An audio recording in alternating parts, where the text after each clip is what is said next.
Hello. हाँ जी, नमस्कार दोस्तों, वेरी गुड इवनिंग एंड सबने राम राम। आज के इस वीडियो में हम डिस्कस करेंगे आपके अक्टूबर महीने के जो करंट अफेयर हैं उसका पार्ट 2 आपका रहेगा। एचसीएस स्पेसिफिक ये करंट अफेयर्स हैं आपके। और इससे पहले पार्ट 1 में हमने डिस्कस किया था आपका art and culture, polity and environment. उसके बाद अब हम इकोनॉमी से इसको स्टार्ट कर रहे हैं। ये आपका इनिशिएटिव है डाकू, that is doctor Amit current updates. इसमें हम जनवरी 2023 से लेके जनवरी 2024 तक के आपके करंट अफेयर्स के जो वीडियोस हैं वो प्रोवाइड करा रहे हैं। और इसमें हम सारा का सारा फोकस सिर्फ और सिर्फ प्री के हिसाब से जो भी हमारी काम की इंफॉर्मेशन है उसके ऊपर रहेगा, ठीक है। क्योंकि अभी हमने काफी टॉपिक्स कर लिए हैं, तो अभी हमारे पास जल्दी जल्दी हम इनको कर पाएंगे। काफी चीजें पहले भी डिस्कस हो चुकी होंगी, बट उसमें से भी जो चीज करने लायक है we will discuss that. So now let us start.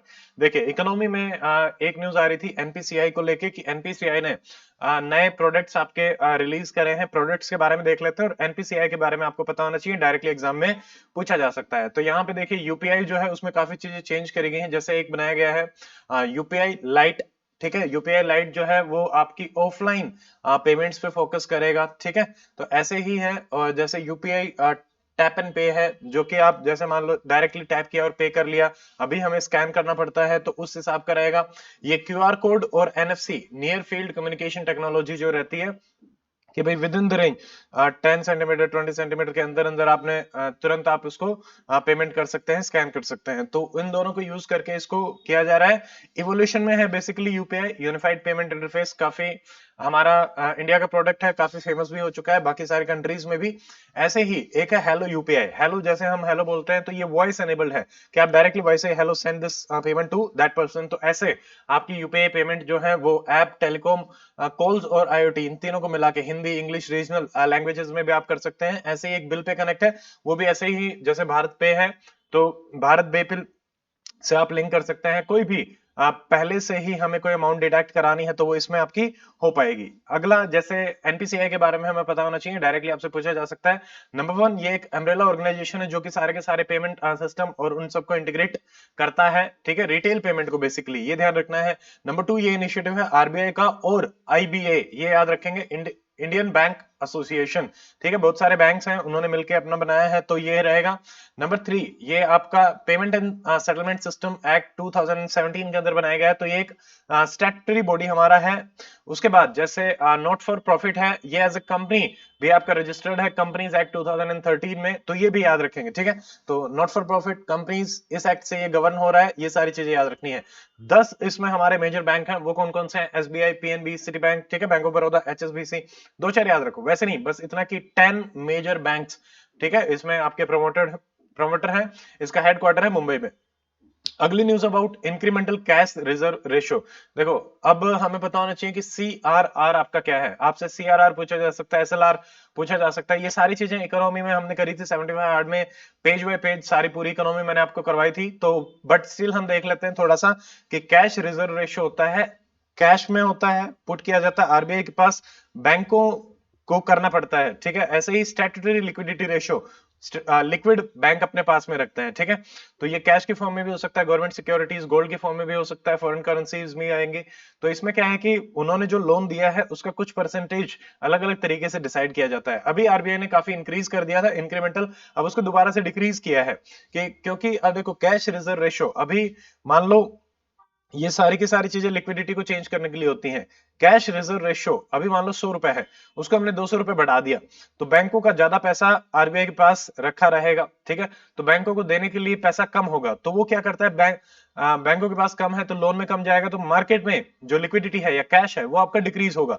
तो जब भी ये किया जाता है कैश को डिक्रीज करने के लिए, ठीक है, तो इन्फ्लेशन को वो चीज हेल्प करती है कंट्रोल करने में। तो अब उन्होंने एक्सेस लिक्विडिटी को तो एब्जॉर्ब कर ही लिया था उस टाइम पे, जब 2000 का नोट आपका ये बैंकिंग सिस्टम से कर रहे थे, तब ये इंक्रीज किया गया था, बट अब इसको कर लिया। ये मैंने आपको बता दिया है। 4.5% इनको अपनी एनडीटीएल यानी net demand and time liabilities, demand liabilities में क्या आता है, जो भी करंट अकाउंट में है, सेविंग अकाउंट में है, ठीक है, और डिमांड ड्राफ्ट की फॉर्म में होता है। टाइम लाइबिलिटीज में हमारा जैसे एफडी, आरडी, ये सारी की सारी चीजें आती हैं, तो उनका जो नेट होता है 15 डेज का, उसका 4.5% अभी इनको ऐसा रखना पड़ता है। 2023 में इसको बढ़ाया गया था, 10% किया गया था, बट अब उसकी रिक्वायरमेंट नहीं रही। तो ये मैंने आपको समझा दिया है कैसे लिक्विडिटी को ये कंट्रोल करेगा, ठीक है। अब इसको डिसकंटिन्यू कर दिया गया है। अगला है एसेट अंडर मैनेजमेंट, बस इतना पता होना चाहिए टर्म किसके कंटेक्स्ट में न्यूज में थी। जैसे LIC है, उसने कहा कि उसका जो एक्सपोजर है अदानी ग्रुप से was less than 1% of the asset under management at the book value. तो मतलब जितने भी उनके पास रहते हैं, तो ये आपका एसेट AUM, ये ए यहाँ पे मिसिंग है, ये टोटल मार्केट वैल्यू है जो इन्वेस्टमेंट एक इंस्टीट्यूशन ने कर रखी है या फिर वो मैनेज करता है दूसरे क्लाइंट्स के बिहाफ पे, ठीक है। तो ये ज्यादा नहीं होना चाहिए क्योंकि दूसरे जो है उनका जो रिस्क है वो भी आपके ऊपर आता है, ठीक है। इसको अलग अलग तरीके से कैलकुलेट किया जाता है, और जो स्टॉक है, म्यूचुअल फंड है, उनके जो प्राइसेस चेंज होते हैं, तो हमारे भी एसेट अंडर मैनेजमेंट है वो चेंज हो गए। मान लो अभी मैं 100 रुपए मैनेज कर रहा हूँ, तो मेरे एसेट अंडर मैनेजमेंट हो गए 100 रुपए, बाकी उन्होंने मुझे 200 रुपए और दे दिए, तो कितने हो जाएंगे? 300 रुपए, और 200 रुपए आगे तो और 200 ऐड हो जाएंगे। इस तरीके से AUM आपका चेंज होता रहता है, ठीक है। अब ये बेसिकली दिखाता है कि मतलब जिसका एसेट अंडर मैनेजमेंट अच्छा है, तो मतलब अच्छे से मैनेज कर रहे हैं, उनका रिटर्न अच्छा है, तो नए कस्टमर आने के चांसेस रहते हैं, ठीक है। अब जैसे टर्म आ रही है आपके पास book value and market value of the company. Book value क्या होती है? सिंपली जो कंपनी की बैलेंस शीट है उसके हिसाब से उसकी बुक वैल्यू उसके डिफरेंस से आपका कैलकुलेट किया जाता है। अगला यहाँ पे है ओवरनाइट इंडेक्स स्वैप। ये हमारे काम का नहीं है, ये मार्क किया था बट उसमें उतना कुछ मिला नहीं, ठीक है। बट हाँ, इसमें एक दो चीजें और आ रही थी। जैसे डेरिवेटिव होता है, डेरिवेटिव यानी डिराइव। डेरिवेटिव डिराइव करता है अपनी वैल्यू को फ्रॉम अदर एसेट। जैसे कि यहाँ पे कोई भी एसेट हो सकता है, तो आपका वो लैंड भी हो सकती है, कैश भी हो सकता है, एनीथिंग, वहां से आप वैल्यू डिराइव करते हो।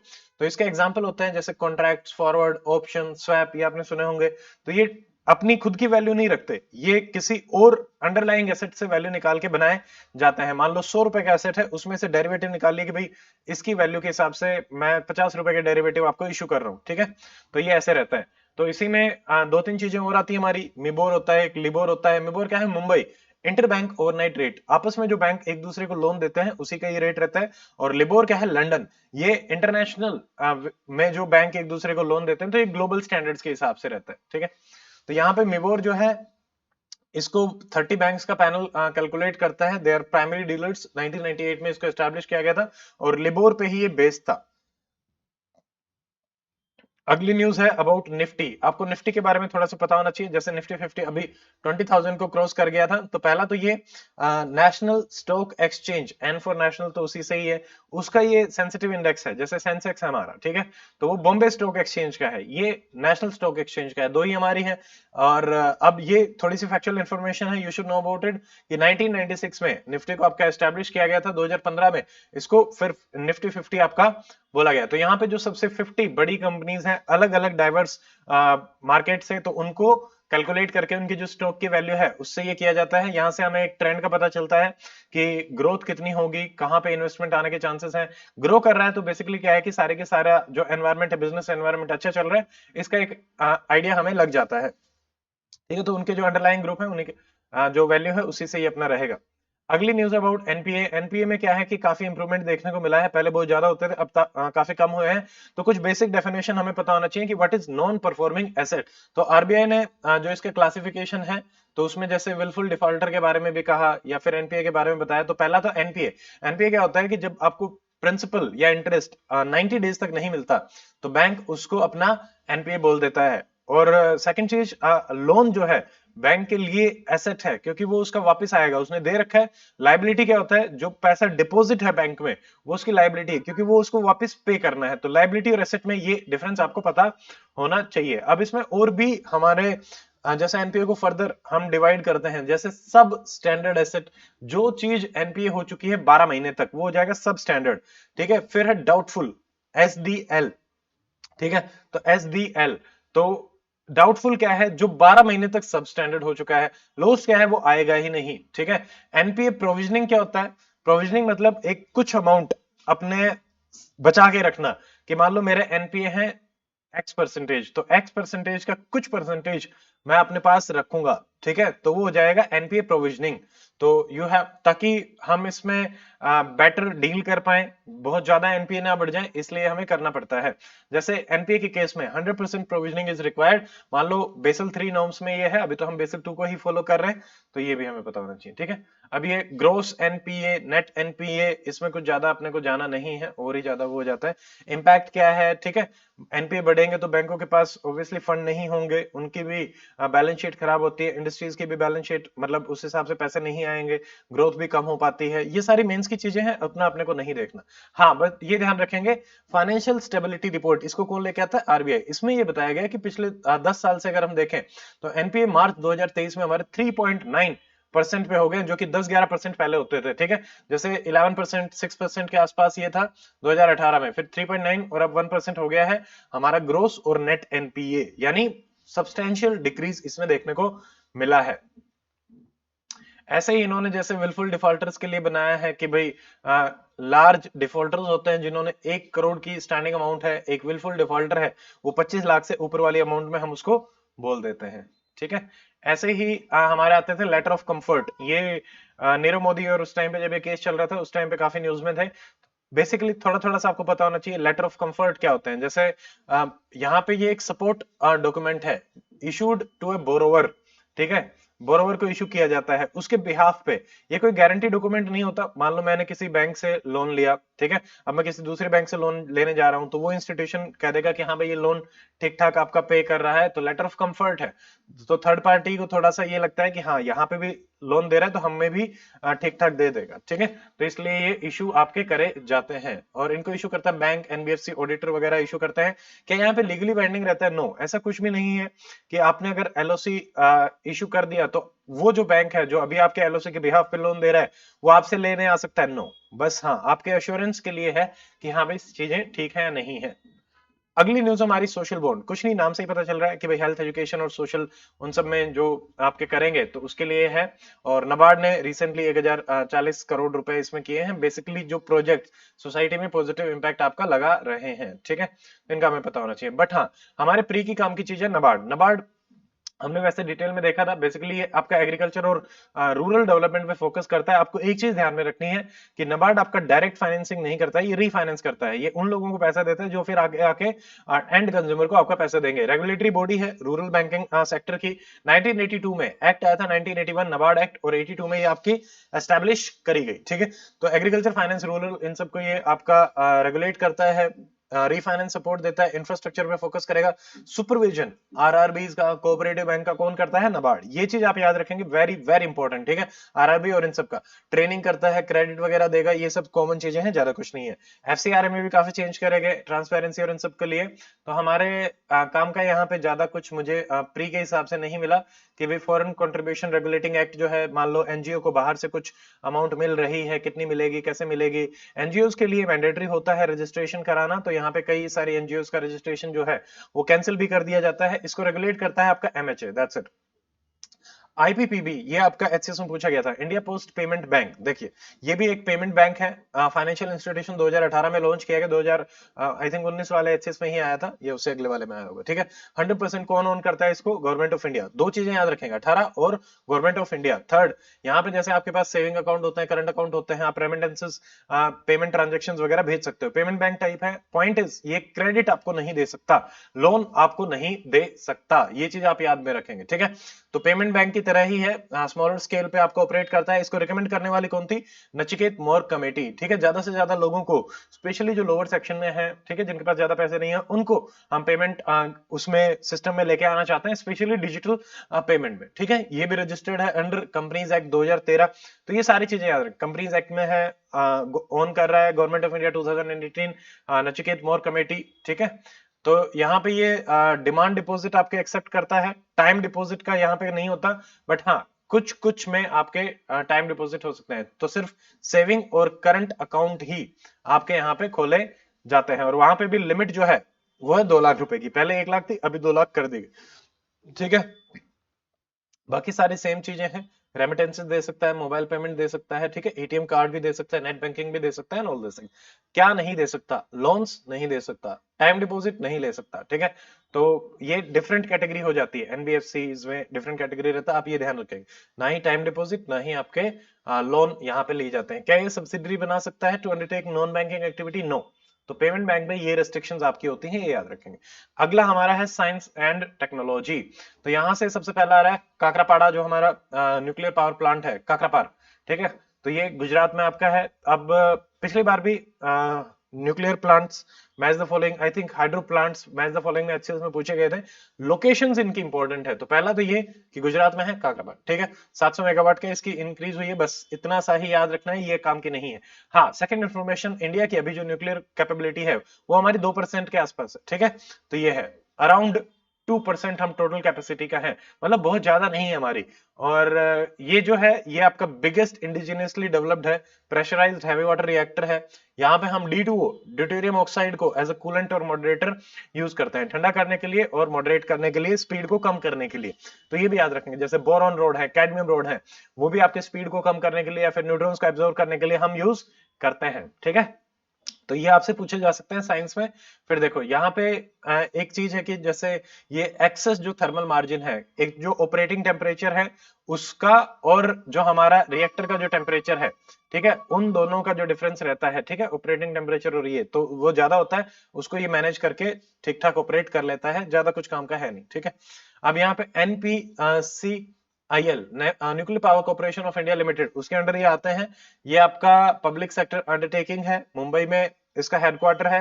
गवर्नमेंट ऑफ इंडिया इसको कंप्लीटली ओन करती है, ये चीज याद रखेंगे, ठीक है। और ये आता है डीएई के अंदर, डिपार्टमेंट ऑफ एटॉमिक एनर्जी, जिसको की हेड आपका कौन करता है? Prime minister. ये सारे इंफॉर्मेशन आपको याद होनी चाहिए। अगला है अबाउट डार्क पैटर्न को लेके ड्राफ्ट गाइडलाइन हमारी इशू करी गई है। हमें बस ये पता होना चाहिए कि डार्क पैटर्न है क्या। जैसे मान लीजिए ई कॉमर्स प्लेटफॉर्म वगैरह है, ठीक है, तो वो डिसेप्टिव डिजाइन प्रैक्टिसेस यूटिलाइज करते हैं, इसमें अलग अलग चीजें आएंगी। आपने देखा होगा बहुत सारी एड्स आती हैं, ये होने वाला है, वो होने वाला है, इतना टाइम बच गया, ये बच गया, वो बच गया। फॉल्स अर्जेंसी और फॉल्स इंफॉर्मेशन देके आपसे किसी न किसी तरीके से प्रोडक्ट को खरीदवा लिया जाता है, ठीक है। तो ये इनमें डिफरेंशिएट करना काफी मुश्किल हो जाता है, कहाँ पे जेन्युइन है, कहाँ पे नॉन जेन्युइन है। बट उसको लेके अभी हमारी ये इशू करी गई कि डिसेप्टिव टेक्निक्स को आप यूज नहीं कर सकते, ये डार्क पैटर्न के अंदर आते हैं। सबसे पहले जैसे फॉल्स इंसर्जेंसी कि भाई टाइमर चल रहा है, ठीक है, अभी आपको खरीदना पड़ेगा नहीं तो ये ऑफर खत्म हो जाएगा, इस टाइप से। Second, basket sneaking. तो यहाँ पे क्या होता है, अब इसमें एक चीज आपको ध्यान में रखनी है, ऐसा नहीं है, देखो कभी कभी कोई कोई कंपनीज ऑफर करती हैं, दैट इज गुड। बट अगर मान लो डेली ही वो ऑफर चल रहा है बट फिर भी आपको दिखाया जा रहा है कि नहीं नहीं जा रहा है, तो फिर वो गड़बड़ है, ठीक है। फॉल्स नहीं होनी चाहिए, अर्जेंसी हो सकती है बट फॉल्स नहीं होनी चाहिए।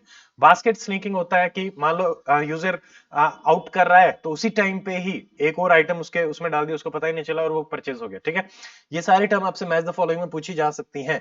अगला है कंफर्म शेमिंग, ठीक है, ऐसे फ्रेजेस वीडियो ऑडियो यूज करना जिससे कि fear, shame, ridicule, guilt user के अंदर आपका जनरेट हो कि आप मतलब ये नहीं करोगे तो पता नहीं क्या ही हो जाएगा, ठीक है। आप फियर ऑफ मिसिंग आउट सा भी फेस करते हैं। फोर्स्ड एक्शन, अभी ऐसा डिसीजन आपको लेना पड़ेगा।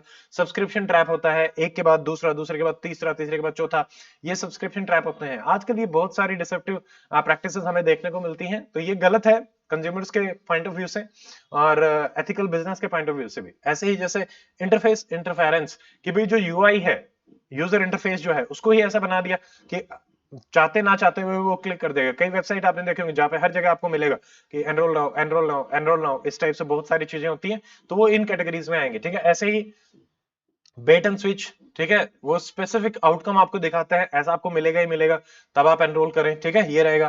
फिर ड्रिप प्राइसिंग होता है कि भाई जो एक्चुअल प्राइस है वो हमारा कम दिखता है, बट जब हम करने जाते हैं, जैसे आपने काफी बार एयरपोर्ट या फिर हम एयर प्लेन के जो टिकट्स वगैरह लेते हैं वहां पे काफी चीजें ये देखी जाती हैं और वो इसमें आते भी हैं, डिस्गाइज्ड एडवर्टीजमेंट, प्रोडक्ट कुछ बेच रहे हैं, दिखा कुछ रहे, इस टाइप की चीजें आती हैं, ठीक है।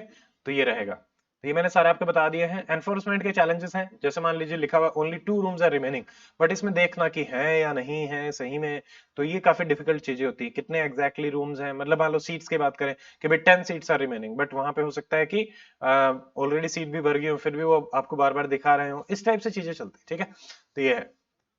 नेक्स्ट है हमारा लैब ग्रोन ह्यूमन एम्ब्रियो। इसको हमने पहले भी देख लिया था, इसमें कुछ ज्यादा है नहीं। आप बस इतना ध्यान में रखेंगे कि लैब्स में जो एम्ब्रियो है उसको सिर्फ और सिर्फ 14 डेज तक आपका ग्रो कर सकते हैं। मेजरली हम यहाँ पे जो जेनेटिक स्टडीज करना चाहते हैं, जेनेटिक डिसऑर्डर्स को देखना चाहते हैं, ताकि हेल्प कर सकें भाई फ्यूचर में डिजीज को फाइट्स करने के लिए, ठीक है। अगला ये अर्च CH002, इसमें कुछ काम का मुझे नहीं मिला। डिनकिश एस्टेरॉयड है। बस हाँ, ये याद रखेंगे नासा के लूसी जो स्पेसक्राफ्ट है उसने आपका डिस्कवर किया, तो इसने इमेज इसकी भेजी हैं। लूसी के बारे में आपको पता होना चाहिए। लूसी पहला तो लॉन्च किसने किया? नासा ने लॉन्च किया, ठीक है। किसको ऑब्जर्व कर रहा है ये? जुपिटर के ट्रोजन्स जो हैं उनको ऑब्जर्व कर रहा है, तो जुपिटर के लिए J for Juno, J for Jupiter. Lucy Jupiter दोनों जूनो के कंटेक्स्ट में, सॉरी लूसी और जूनो दोनों जुपिटर के कंटेक्स्ट में रहेंगे, ये याद रखें। अगला हमारा आ रहा है हाइब्रिड नैनो पार्टिकल्स। तो इन्होंने जैसे नैनो पार्टिकल जो है ISSC ने कैंसर सेल्स को ट्रीट करने के हिसाब से आपका यहाँ पे बनाए हैं, ठीक है। वैसे एप्लीकेशन में आता ही है, कैंसर डिटेक्शन एंड ट्रीटमेंट में इसको यूज कर रहे हैं। तो यहाँ पे जो जैसे इमेजेस वगैरह आ रही हैं, ठीक है, वो भी काफी हाई रेजोल्यूशन है। एक तो डिटेक्ट करने में इजी है, वहां पे मान लो कोई ड्रग डिलीवरी करनी है तो नैनो पार्टिकल से काफी प्रिसाइज ड्रग डिलीवरी हम कर पा रहे हैं। इन दोनों में ये हेल्प करेगा, सिंपल है। अगला है मोनोक्लोनल एंटीबॉडीज। देखो मोनोक्लोनल एंटीबॉडीज अभी मतलब न्यूज में निफा वायरस के लिए थी। आपको सिर्फ पता होना चाहिए कि व्हाट इज मोनोक्लोनल एंटीबॉडी। ये प्रोटीन है जो कि लैब में बनाए जाते हैं and they are like antibodies in our body, ठीक है।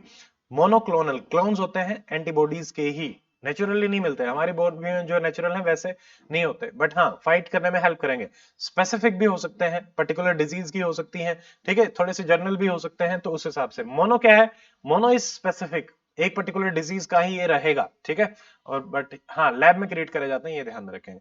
तो टारगेटली बाइंड करते हैं, स्पेसिफिसिटी काफी हाई होती है, बहुत अच्छे से ट्रीट करने में हेल्प करते हैं। पॉलीक्लोनल क्या है? ये अलग अलग इम्यून सेल्स की तरह रहेंगे, ये मोर देन वन एंटीजन से बाइंड करेंगे। मोनोक्लोनल एक ही एंटीजन से बाइंड करेगा, ठीक है। तो इस तरीके से रहता है। निफा वायरस जिसके लिए बनाए गए हैं, ये एक जूनोटिक डिजीज है, यानी एनिमल्स, प्लांट्स, सॉरी ह्यूमंस दोनों में आपकी ये पाई जाती है, ठीक है। वायरल डिजीज है, ये ध्यान रखेंगे। इसका ट्रांसमिशन फ्रूट बैट्स के थ्रू भी होता है। एंसेफेलाइटिस यहाँ पे देखने को मिलता है, ठीक है। ब्रेन इन्फेक्शन आपका हो सकता है निफा में, ये चीज याद। मोर्टेलिटी रेट काफी हाई है, 40 to 70%। अगली न्यूज है हमारी मंकी वायरस, मंकी पॉक्स के कंटेक्स में। इसको एमपॉक्स भी बोला गया। यहाँ पे भी थोड़ा सा रेशियल एंगल भी कई बार चलता रहता है कि मंकी पॉक्स को एमपॉक्स नाम इसलिए दिया गया क्योंकि मंकी बोलना भी रेशियल हो जाता है कई बार, ठीक है। तो ये है, ये पहला चीज क्या याद रखनी है, WHO ने इसको एक ग्लोबल हेल्थ इमरजेंसी डिक्लेयर किया है, ठीक है। वायरल डिजीज है, DNA से ये आपकी होती है, DNA वायरस है उससे ही होती है, बस। अगला इज आदित्य L1 आपका न्यूज में है। यहाँ पे देखो स्टेप्स, आप स्टेप्स याद रखेंगे। स्टेप्स क्या है? Supra thermal energetic particle spectrometer, images वगैरह के लिए है किसमें? आदित्य में। आदित्य L1 क्या है? हमारा सोलार का मिशन है, इसके बारे में पहले भी हमने देखा था, जल्दी जल्दी देख लेते हैं। ये लैग्रांज पॉइंट 1 में आपका मिलेगा। लैग्रांज पॉइंट क्या होता है? जहां पे हमारा जो टोटल ग्रेविटेशनल फोर्स है दो पार्टिकल्स का, वो आपका न्यूट्रलाइज हो जाता है, ठीक है। अभी डिटेल में आगे आएगा, बट हाँ स्टेप्स जो है यहाँ पे, जैसे स्पेस में जो वेदर चेंजेस वगैरह है उनको देखने के लिए इसमें 6 टाइप के आपके सेंसर्स भी लगे हुए हैं। बाहर में जो मैग्नेटिक फील्ड वगैरह है उससे भी इम्पैक्ट तो पड़ता ही है, बट कॉमन चीज ज्यादा आपसे नहीं पूछा जाएगा। हाँ ये हमें ध्यान में रखना है। पहला तो Aditya L1, Aditya is sun, Sanskrit name है सन के लिए। सन को ऑब्जर्व करेगा, आउटर लेयर को ऑब्जर्व करेगा। Number 2, design and develop by ISRO, ये याद रखेंगे इसरो ने बनाया है, यस। और PSLV एक्सेल, ठीक है। तो इससे ये लॉन्च किया गया है, PSLV से लॉन्च किया गया। पोलर इंडिया में मैक्सिमम चीजें PSLV से लॉन्च करी जाती हैं, तुक्का मारना है तो PSLV। अदरवाइज GSLV में जहां होगा उसकी एक लिस्ट बना सकते हो, 2-4 मिलेंगे, ज्यादा कुछ नहीं है, बट स्टिल PSLV, ये भी PSLV में ही है। मोम भी हमारा PSLV में ही था। अब देखो लैग्रांज पॉइंट क्या है? जहां पे आपका ग्रेविटेशनल फोर्स जो है वो बैलेंस कर देगा, ठीक है। तो यहाँ पे अर्थ और सन एक दूसरे की तरफ ऑब्जेक्ट को अट्रैक्ट कर रहे होते हैं। तो यहाँ पे एक दो चीजें और हैं। देखो पहला तो ये इटालियन फ्रेंच मैथमेटिशियन थे जोसेफी लुइस लैग्रैंज, उनके नाम पे ये दिया गया है। 5 हमारे ऐसे पॉइंट होते हैं जिसमें L1 to L5, L1 L2 L3, ठीक है, ये दोनों बॉडीज के बीच में होते हैं, स्ट्रेट लाइन में होते हैं, बट ये अनस्टेबल इक्विलिब्रियम पॉइंट्स हैं। यानी यहाँ पे अगर आपको रखना है ऑब्जेक्ट को तो वहां पे थ्रस्टिंग फोर्स भी चाहिए होगा, ठीक है। बट जो L4 और L5 है वो थोड़ा सा बाहर की तरफ होते हैं, वहां पे हमें थ्रस्टिंग फोर्स नहीं चाहिए, वो अपने आप बैलेंस हो जाता है, ठीक है। विदाउट प्रोपल्शन स्टेबल इक्विलिब्रियम देखने को मिलता है। नेक्स्ट हमारा जो सब्जेक्ट है इसमें that is social issues. Social issues में ज्यादा चीजें हमें नहीं मिलेंगी, तो जल्दी जल्दी हो जाएगा अपना। देखो पहला तो एक इनिशिएटिव इन्होंने पर्सन विद डिसेबिलिटीज के लिए शुरू किया, डॉक्टर अंबेडकर इंटरनेशनल। इसमें इसमें हमारे काम का सिर्फ यही है कि पीएम दक्ष पोर्टल, दक्ष किसको बनाना है, डिसेबल को, D for Daksh, D for disables, ऐसे याद रखेंगे, ठीक है। तो ये एक डिजिटल प्लेटफॉर्म है जो कि इनको एम्पावर करना चाहता है, ट्रेनिंग, स्किल, एम्प्लॉयमेंट अपॉर्चुनिटीज देना चाहता है, सिंपल। टीबी वैक्सीन, टीबी वैक आपके बनाए गए माइक्रोबैक्टीरियम ट्यूबरकुलाई से टीबी हमारा होता है, भारत बायोटेक ने बनाई है, तो ये याद रखेंगे। एमटीबी वैक इस वैक्सीन का नाम है, ट्रायल्स वगैरह चल रहे हैं, तो बस सिर्फ इतना ही, ठीक है। अलग अलग फेजेस हमारे होते हैं ट्रायल्स के, 1 2 3 4। अब किसमें क्या होता है ये हमारे काम की नहीं है, मैंने वैसे मार्क कर लिया था। जैसे नंबर ऑफ पार्टिसिपेंट बढ़ते जाते हैं, फेज 1 में जब हम 2 हेल्दी पार्टिसिपेंट्स को लेते हैं, फेज 2 में 3 से 4 सेंटर्स पे शुरू किया जाता है, 10 से 12 पार्टिसिपेंट्स होते हैं, फेज 3 में 1000 से 3000 पार्टिसिपेंट होते हैं, फेज 4 होता है पोस्ट मार्केटिंग, हो गया है, खरीद लिया, उसके बाद कुछ चेंजेस करने होते हैं तो वो रहेगा। अगली है स्टेट ऑफ वर्किंग रिपोर्ट, इसको अजीज प्रेम जी यूनिवर्सिटी लाई थी, नॉट मच इंपॉर्टेंट। अगला हमारा इंटरनेशनल वीक ऑफ डेफ। देखो डेट्स काफी पूछी गई थी, मतलब एक पूरा पूरा सवाल था ये डेट किसकी है, ये किसकी है।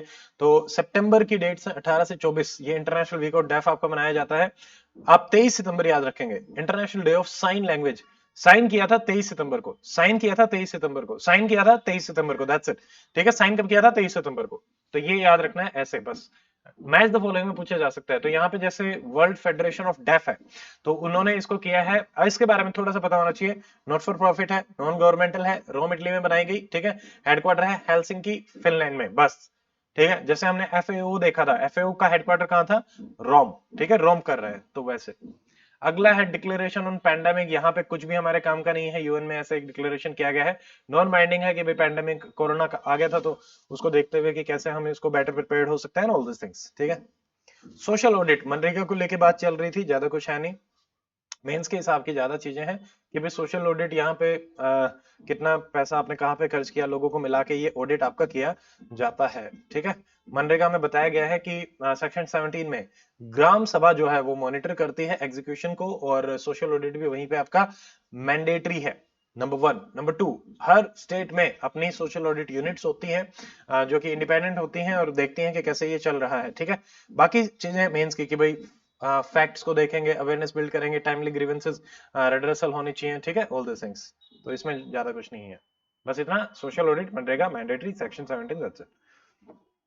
मनरेगा एक्ट से आया है, आपका राइट टू एम्प्लॉयमेंट है, ये याद रखना है। क्या ये कॉन्स्टिट्यूशनल राइट है, नो। क्या ये स्टैट्यूटरी राइट है, यस, बस, ठीक है। अगला हमारा है लैंसेट की रिपोर्ट आई, ये सब वो सब, ज्यादा कुछ इसमें नहीं मिला मुझे, सो आई एम स्किपिंग इट, ठीक है। अगला हमारा है आईआर। आईआर में भी क्योंकि एचएस में जिस टाइप के सवाल आते हैं उसी हिसाब से हम फोकस करेंगे। जैसे एशियान की मीटिंग हुई, एशियान के मेंबर्स के बारे में आपको बस पता होना चाहिए। जैसे 20th मीटिंग अटेंड करी, होस्ट कहां पे हुआ, इंडोनेशिया, नंबर 1, तो ये आप याद रखेंगे। नंबर 2, एशियान में 10 मेंबर्स हैं, ठीक है। कौन कौन से हैं, टिम्स ब्रूनी, ठीक है, टिम्स ब्रूनी है, टिम्स ब्रूनी, और वीएलसी टीवी, ठीक है।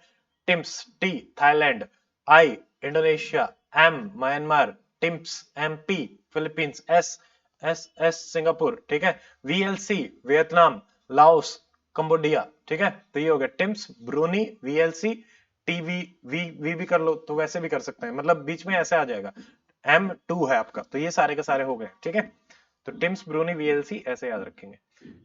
हाँ, ये 8 अगस्त 1967 में बनाया गया, वेरी वेरी इंपॉर्टेंट, किससे, बैंकॉक डिक्लेरेशन से, ये पूछा गया है ऑलरेडी।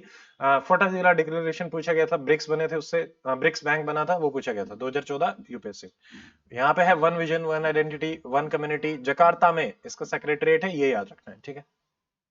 बाकी सारी चीजें मेंस के हिसाब से है कि भाई कोऑपरेशन करेंगे, ट्रेड को बढ़ाएंगे।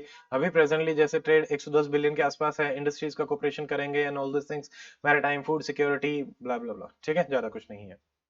इंडिया में भी जैसे यहाँ पे ट्रेडिशनल मेडिसिन को लिंक करना चाहते हैं हम, जनौषधि केंद्र को इनके साथ लिंक करना चाहते हैं, डिजास्टर रेजिलियंस में इनके साथ काम करना चाहते हैं।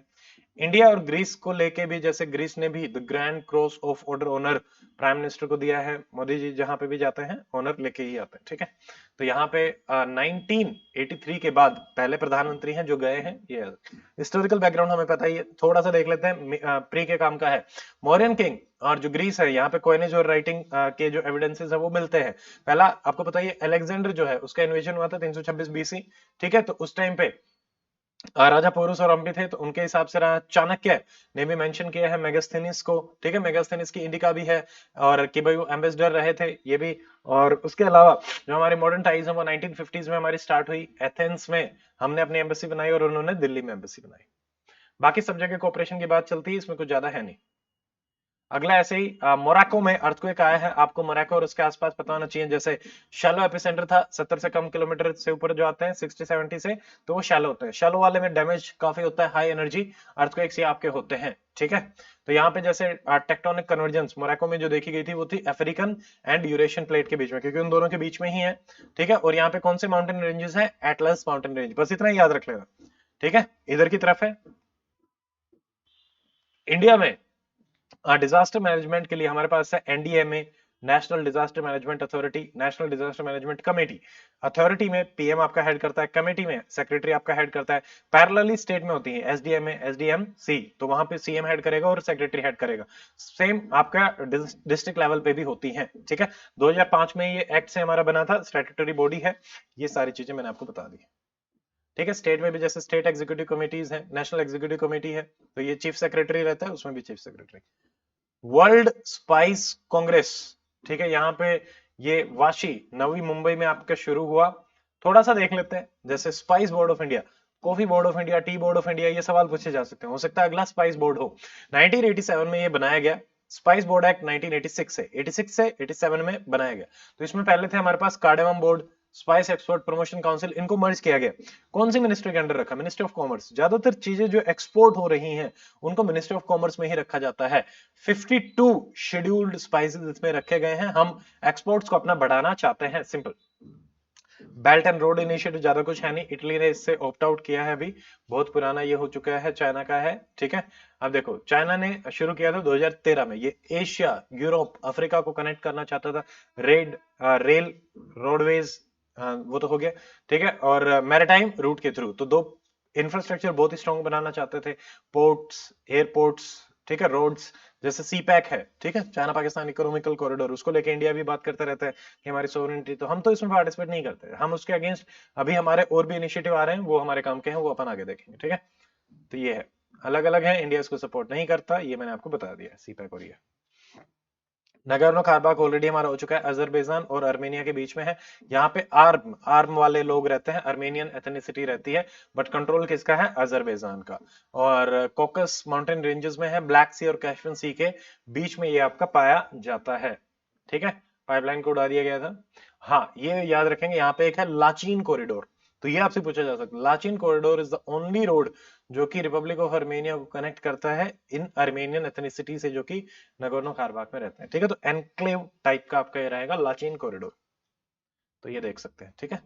तो ये है, ये आपका नगोर्नो कराबाख, ये अजरबैजान, ठीक है। अजरबैजान, ये आर्मेनिया, तो ये है हमारा लाचीन कॉरिडोर। वार चल ही रही है, ये ज्यादा हमें नहीं जाना क्यों हुआ, कैसे हुआ, रशिया टर्की किसको सपोर्ट करता है, नो नीड। ईयू की एनलार्जमेंट की बात हो रही है, तो ईयू में क्या क्या आता है हमें पता होना चाहिए। 27 कंट्रीज अभी हैं ब्रेक्जिट के बाद, तो पहली चीज तो ये। और जब वर्ल्ड वॉर 2 हुई थी उसके बाद ये आइडिया आपका आया था, तो ईयू उसके बाद ही आपका बना है, ठीक है। यहाँ पे देखो, मेजरली सेंजन एरिया बोला जाता है ईयू में, जो एरिया विदाउट पासपोर्ट आपका चलता है, बॉर्डरलेस एरिया, कोई भी कहीं भी किसी भी कंट्री में आपका जा सकता है। नंबर 2, यहाँ पे यूरो आपका चलता है, कॉइन्स भी यूरो में चलते हैं। नंबर 3, 2012 में इसको पीस प्राइज भी मिला था, बस इतना ही याद रखेंगे। इंडिया यू के रिलेशन अच्छे हैं, कोई बात नहीं। हाँ, हमारे काम का है ये India middle east European corridor, iMac. IMac आपसे पूछा जा सकता है। तो इंडिया से, मुंबई से स्टार्ट होके जाबेल अली यूएई, ठीक है, फिर यहाँ पे Al Ghuwaifat UAE, Haradh Saudi Arabia, Riyadh Al Haditha, Haifa, ठीक है, पिराशियस, यहाँ से ये होके आपका जा रहा है। तो यहाँ पे सारी ही चीजें हैं। देखो समुद्र से गया, लैंड से गया, फिर समुद्र से गया, तो हम कनेक्ट करना चाहते हैं। तो G20 प्रेसिडेंसी में दिल्ली डिक्लेरेशन में इसके बारे में बात करी गई। हम यूरोप से, मिडिल ईस्ट से कनेक्ट होना चाहते हैं, और ये काउंटर करना चाहता है किसको? चाइना के बेल्ट एंड रोड इनिशिएटिव को। ठीक है, यहाँ पे इन्होंने बात करी है मल्टीलेटरल डेवलपमेंट बैंक्स वगैरह को भी बनाएंगे। एमयू साइन कर लिया है, जैसे किस किसने? India, US, Germany, Saudi Arabia, UAE, Italy, EU, सबने ये कर लिया है। ठीक है, तो सारी चीजें हैं यहाँ पे भी, road, railways, ports, pipelines, everything. Route छोटा रहेगा, ये कॉमन चीजें हैं। रीजनल कनेक्टिविटी बढ़ जाएगी, ये हो जाएगा, वो हो जाएगा, कोई बात नहीं। ठीक है, वो लोकेशंस आपको पता होना चाहिए, दैट्स। अगला है जैसे माली, नाइगर, बुर्किना फासो, यहाँ पे एक म्यूचुअल डिफेंस पैक्ट इन्होंने साइन किया है। आपको ये ध्यान में रखना है, लिप्ताको गोरमा चार्टर, ये इनके कंटेक्स्ट में, लिप्तापो गोरमा, ठीक है। लिप्टा, लिप्टा, लिप्टा कौन? अफ्रीका वाले। कौन कौन? माली, नाइजर और बुर्किना। ठीक है, माली, नाइजर, बुर्किना, ये ध्यान रखेंगे। अब यहाँ पे क्या है कि पॉलिटिकल टर्मोइल चल ही रहा है, कू हो रहे हैं, 2030-20 में भी हुए थे।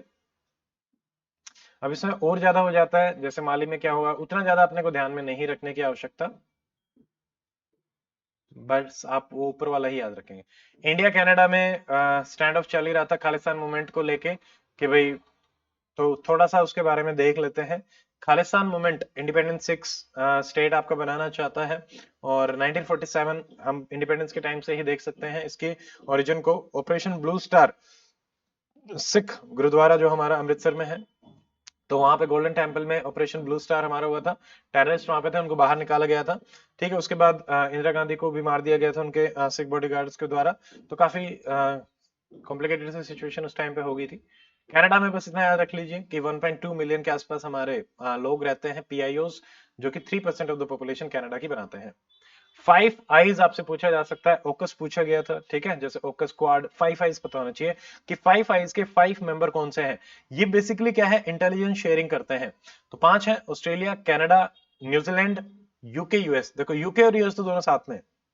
ठीक है, साथ में इन्होंने ले लिया आपका कनाडा को, और न्यूजीलैंड और ऑस्ट्रेलिया पास पास में, दो इधर, दो इधर, बीच में यूके, दो दो, बीच में यूके, ये पांचों हैं। शुरू में ये 3 लोग थे, तो इसको, ये था ब्रूसा। ब्रूसा क्या था? British US intelligence. ठीक है, तो ये शुरू की ट्रीटी है, उसमें फिर इसको यूकुसा भी बोलते हैं। यूके और यूएस, ये 2 थे। उसके बाद कनाडा ने ज्वाइन किया, फिर ऑस्ट्रेलिया और न्यूजीलैंड ने ज्वाइन किया, तो 5 हो गए। ठीक है, ocean, maritime surveillance, scientific, defence, medical intelligence, geospatial. ठीक है, इंटेलिजेंस, मिलिट्री इंटेलिजेंस, इन सब पे ये फोकस करता है। ठीक है, अलायंस 5 है। अगला हमारा टॉपिक है गवर्नमेंट स्कीम्स। गवर्नमेंट स्कीम हमारे एचसीएस में काफी पूछी गई थी। तो सबसे पहले हमारे आ रही परिवहन पहचान पत्र, हरियाणा में चल रहे थे ये।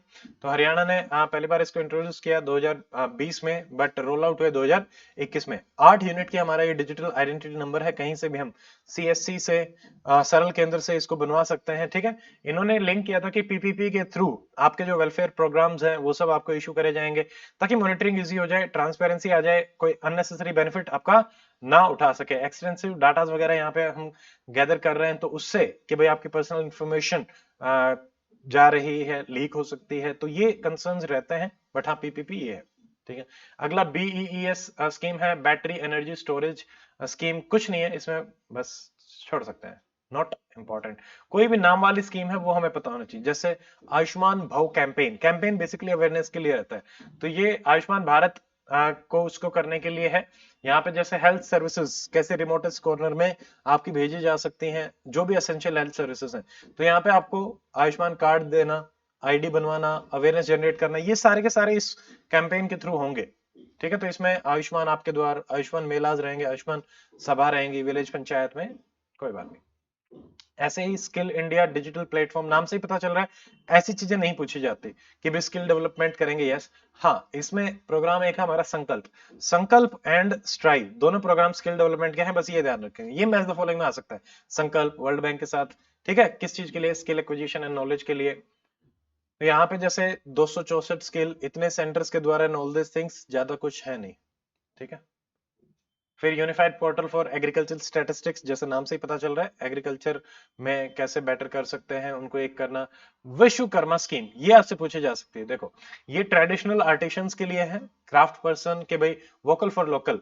इनको कैसे हम ग्लोबल लेवल पे पहुंचा सकते हैं। विश्वकर्मा ट्रेडिशनल आर्टिशंस जैसे कि weavers, goldsmith, blacksmith, laundry worker, barbers, इनको हम कोलेटरल फ्री लोन्स दे रहे हैं, 1 लाख तक के, 2 लाख तक के, 18 से 30 महीने तक के, यानी लोन्स हैं विश्वकर्मा में ट्रेडिशनल आर्टिशंस के लिए। ऑल्सो इनको सर्टिफिकेट भी दी जाएगी, आईडी कार्ड भी दिया जाएगा, ज्यादा कुछ नहीं। हाँ, ये याद रखेंगे 15,000 की ग्रांट इनको मिलेगी बाद में जब ये अपना क्राफ्ट डेवलप करना चाहते हैं। यस। एंड नंबर 2, 1 रुपए का इंसेंटिव यहाँ पे डिजिटल ट्रांजेक्शन में इनको दिया जाएगा फॉर अप टू 100 ट्रांजेक्शन, अगर ये डिजिटली ट्रांजेक्शन करते हैं तो। ऑल्सो यहाँ पे है नेशनल कमेटी फॉर मार्केटिंग, ये इनके quality certification, branding, promotion, e commerce और पब्लिसिटी वगैरह में हेल्प करेगी। एलिजिबिलिटी क्राइटेरिया पूछा नहीं जा सकता, बट फिर भी कभी कभी कुछ हो जाता है, बट फिर देख लेते हैं। देखो 18 तक का वो होना चाहिए, 18 से ऊपर वालों को दिया जाएगा, ठीक है। उनकी जैसे वन ऑफ द मेंबर आपका इस क्राफ्ट में एंगेज हो, हैंड और टूल के क्राफ्ट हो, अनऑर्गेनाइज सेक्टर से आप बिलोंग करते हो। फिर एक हमारी यहाँ पे भारतीय भाषा समिट हुई थी, बस आपको ये पता होना चाहिए भारतीय भाषा दिवस आपका मनाया जाता है 11 दिसंबर को। तो ये महाकवि चिन्ना स्वामी सुब्रमण्य भारती, उनके बर्थडे पे मनाया जा रहा है। NSS national service scheme, NSS जैसे एनसीसी होता है वैसे हमारे पास एक और चीज होती है एनएसएस नेशनल सर्विस स्कीम, ठीक है। यहाँ पे जो बच्चे होते हैं स्कूल लेवल पे, मेजरली +2 लेवल तक के, तो उनको स्पोर्ट्स और इन सब में पार्टिसिपेट करने के लिए, यूथ अफेयर इन स्पोर्ट्स में पार्टिसिपेट करने के लिए होता है, ठीक है। 11th-12th बोर्ड तक के ही स्टूडेंट होते हैं, ठीक है। बहुत कम से शुरू हुए थे, अभी ज्यादा ही हो गया है। कैंप वगैरह भी ऑर्गेनाइज कराते हैं और ये सब ज्यादा कुछ नहीं है, ठीक है। संकल्प शपथ, शपथ, ठीक है, शपथ, तो शपथ, शपथ, संकल्प शपथ, ये किसके लिए है ये देखेंगे, दिस इज इंपॉर्टेंट। तो ये शपथ ली है कि जो एस्पिरेशनल ब्लॉक्स हैं उनको डेवलप करेंगे, बस इतना ही। संकल्प शपथ में शपथ ली है कि भाई एस्पिरेशनल ब्लॉक्स को हम डेवलप करेंगे, ठीक है। तो 500 एस्पिरेशनल ब्लॉक्स बनाए गए हैं 329 डिस्ट्रिक्ट्स में, बस। मिसलेनियस में जैसे इकोनॉमिकल एडवाइजरी कमेटी, पीएम जो है वो न्यूज में थी, क्लस्टर्स वगैरह डेवलप करना है, कोई बात नहीं, आपको पता होना चाहिए कि इकोनॉमिकल एडवाइजरी कमेटी एडवाइस देती है गवर्नमेंट को। 2017 में सेटअप करी गई, टर्म 2 साल रहती है, फिर चेंज होता रहता है। कोई भी चीजें एनालाइज करना इकोनॉमिकली और प्राइम मिनिस्टर को एडवाइस देना किसी भी मैटर में वो चाहे तो, ये सिंपल सा काम रहता है, मेजरली मैक्रो इकोनॉमिकल डेवलपमेंट और इन सब पे, ठीक है। इन्फ्लेशन कितना चल रहा है, एम्प्लॉयमेंट कितना चल रहा है, उसको कैसे कंट्रोल करना है, ठीक है। भारत ड्रोन शक्ति, ये हमने ऑर्गेनाइज कराया है गाजियाबाद के हिंडन एयरबेस में, लार्जेस्ट एयरबेस है हिंडन, ये याद रखेंगे, ठीक है। इंटरनेशनल लिटरेसी डे 8 सितंबर को बनाया जाता है, बस, ठीक है। तो 8 लोगों को लिटरेट किया, 8 8 international literacy day by UNESCO. UNESCO के बारे में आपको पता होना चाहिए, यूनेस्को क्या है हमारा, पेरिस, ठीक है, जेंडर पैरिटी और साइंटिफिक, एजुकेशनल, कल्चरल, ये सब। तो यहाँ पे ये कुछ फैक्ट दे रखे हैं, इतने लोग बिलियन और ये सब वो सब, ये हमारे काम के नहीं है। हाँ, इंडिया में ये काम का है। लिटरेसी स्टेटस 2011 में 74%, अब क्योंकि लास्ट सेंसस हमारे 2011 की हमारे पास अवेलेबल है, तो 74% थे। 1947 में हमारे सिर्फ 16-18% ही लिटरेट थे। केरला में उस टाइम पे 96 थे, बट अभी केरला 100% लिटरेट आपका हो चुका है, ठीक है। ऑल्सो जो गैप है फीमेल मेल के बीच में, केरला में सिर्फ 2% है, लोवेस्ट। राजस्थान में हाईएस्ट था 23%, ठीक है। ये ध्यान में रख लेंगे। अगली news about Deccan muscular dystrophy, बस ये एक बीमारी होती है, जेनेटिक डिसऑर्डर है, एक्स क्रोमोसोम पे होता है, मसल्स वीक हो जाती हैं, लिम्स वीक होते हैं, लंग्स वीक होते हैं, अडल्टहुड तक आते आते 11-12-13 साल तक आते आते सांस नहीं ले पाते और डेथ हो जाती है, ज्यादातर यही प्रोग्रेशन होता है, ठीक है। जंपिंग करने में, रनिंग करने में, वॉकिंग करने में काफी डिफिकल्टी होती है, ये वाला हमारा काम का नहीं है, एयरक्राफ्ट और ये सब। म्यूल, हाँ देखो म्यूल ये है, म्यूल क्या है, मल्टी यूटिलिटी लैग्ड इक्विपमेंट, बस म्यूल सीधा सीधा पूछा जाएगा। म्यूल रिलेटेड टू, ये ऑटोनोमस लोड बेयरिंग रोबोट है, इंडियन आर्मी ने डेवलप किया है कि भाई टेररिस्ट से लड़ने के लिए ह्यूमन लेस इंटरवेंशन अगर हमारी करनी पड़े। 360 डिग्री कैमरा है, रेडार्स हैं, वाईफाई लगा हुआ है, ठीक है। एलटीई लॉन्ग टर्म इवोल्यूशन में ये रहता है, 10 किलोमीटर तक ऑपरेट कर सकते हैं, रिमोट कंट्रोल्ड ऑपरेट हो जाता है, 45 डिग्री का भी अगर माउंटेन होगा तो उसको भी चढ़ जाएगा, बस। तो म्यूल पूछा जा सकता है, याद रखेंगे। विद्या समीक्षा केंद्र, ये नेशनल डिजिटल एजुकेशनल आर्किटेक्चर में बनाए गए हैं। इसमें क्या कर रहे हैं, टेक्स्ट बुक कंटेंट को डिजिटल इंफ्रास्ट्रक्चर नॉलेज शेयरिंग के लिए डिजिटल बनाने की बात कर रहे हैं। तो जो भी मान लो प्रोजेक्ट्स हैं, कितने स्टूडेंट आ रहे हैं, कितने ड्रॉप आउट हो रहे हैं, रियल टाइम असेसमेंट से चलती है, ज्यादा कुछ इंपॉर्टेंट है नहीं। ठीक है, डिसीजन मेकिंग काम टाइम से कर सकें, परफॉर्मेंस बढ़ सके, रिड्रेसल आपका हो सके, इसमें भी ज्यादा नहीं मिला। यूएन जनरल असेंबली, यहाँ पे भी जैसे पैंडेमिक प्रिवेंशन प्रिपेयर्डनेस रिस्पॉन्स पे ही बात करेगी, जो पहले भी हमने देखा था। क्लाइमेट एक्शन समिट आपकी हुई है, हाँ, न्यूयॉर्क यूएसए। ठीक है, ये हमारे हैं थोड़े से, ये ध्यान रखेंगे, ये पहले भी पूछा गया। जैसे हमने क्या कहा था, इसी में ही आईएनडीसी और यूएन में जो हमने टारगेट रखे हैं कि भाई जीडीपी का हम 45% फ्रॉम 2005 लेवल 2030 तक कम कर लेंगे। ठीक है, पहले हमने जो रखा था उससे हमने और इंक्रीज कर लिया। फिर कहा हमने आधी हमारी सिर्फ रिन्यूएबल से ही आएगी। ठीक है, फिर हमने 2.5 to 3 billion additional carbon sink बनाने की भी बात करी। ठीक है, और नेट जीरो हम 2070 तक अचीव करना चाहते हैं, जितना एमिट करेंगे और ऑब्जर्व करेंगे बराबर करके। क्राई फॉर गुड में कुछ नहीं है, क्रिकेट वगैरह का था, ज्यादा कुछ है नहीं। ग्लोबल इनोवेशन इंडेक्स, यहाँ पे दो तीन चीजें याद रखेंगे। पहला, इनोवेशन कौन रिलीज करता है, विपो, वर्ल्ड इंटेलेक्चुअल प्रॉपर्टी ऑर्गेनाइजेशन। देखो, इनोवेशन से इंटेलेक्चुअल प्रॉपर्टी बनती है, तो विपो इसको रिलीज करता है, नंबर 1। नंबर 2, जैसे इसको टॉप किया है स्विट्जरलैंड ने, स्वीडन, देन यूएसए। इंडिया की परफॉर्मेंस 40 पे आ गया है, लगातार हम इंप्रूव कर रहे हैं। ठीक है, तो ये है। इसमें अटल इनोवेशन मिशन और सेतु ने काफी बड़ा इंपॉर्टेंट रोल आपका प्ले किया है। विपो के बारे में आपको पता होना चाहिए, नंबर 1, ये यूएन की जो स्पेशलाइज्ड एजेंसी है उनमें से एक है। ठीक है, इंटेलेक्चुअल प्रॉपर्टी को प्रमोट करती है, इनोवेशन को प्रमोट करती है। एंड लास्ट इज जेनेवा में हेडक्वार्टर है। किसी का भी हेडक्वार्टर कहां मिलेगा, जेनेवा में, तो कभी मारना जेनेवा एक्सेप्ट अदरवाइज। 193 मेंबर है। फिर अगला आ रहा है शास्त्र रामानुजम प्राइज, ये मिला है जुरैंग जैंग, प्रोफेसर हैं यूनिवर्सिटी ऑफ कैलिफोर्निया के, उनको ये मिला है। श्रीनिवासन जी के बारे में हमें पता होना चाहिए। देखियो, इंडिया के सबसे ग्रेटेस्ट मैथमेटिकल जीनियस हैं। इंडिपेंडेंटली 3900 रिजल्ट्स इन्होंने निकाले थे, काफी यंग एज में इनकी डेथ हो गई थी। ठीक है, तो इनके बारे में देख लेते हैं। एक्सेप्शनल मैथमेटिक्स, कोई फॉर्मल ट्रेनिंग इनकी नहीं हुई थी। फिर इन्होंने जीएच हार्डी थे, एक ब्रिटिश मैथमेटिशियन, उनसे कम्युनिकेट किया, उन्होंने उनको इनवाइट किया कैम्ब्रिज यूनिवर्सिटी में, फिर उनके साथ गए, वहां पे theory, infinite series, mathematical analysis पे काम किया। 3900 रिजल्ट इन्होंने निकाले। फिर ये रॉयल सोसाइटी 1918 के फेलो भी बने, Ramanujan. He was the youngest mathematician, ठीक है, to be elected as a fellow of Trinity College Cambridge. इनकी डेथ हुई हैपेटिक एमीबियोसिस से। हैपेटिक क्या है, लीवर, एमीबियोसिस क्या है, अमीबा का इन्फेक्शन, तो लीवर में इनके इन्फेक्शन हो गया था, उससे इनकी डेथ हो गई। So that's it. ये आपका अक्टूबर कंप्लीट होता है। अगले वीडियो में हम मिलेंगे नवंबर के वीडियो में। आराम से पढ़ें, and till then stay with stay healthy, good bye, जय हिंद।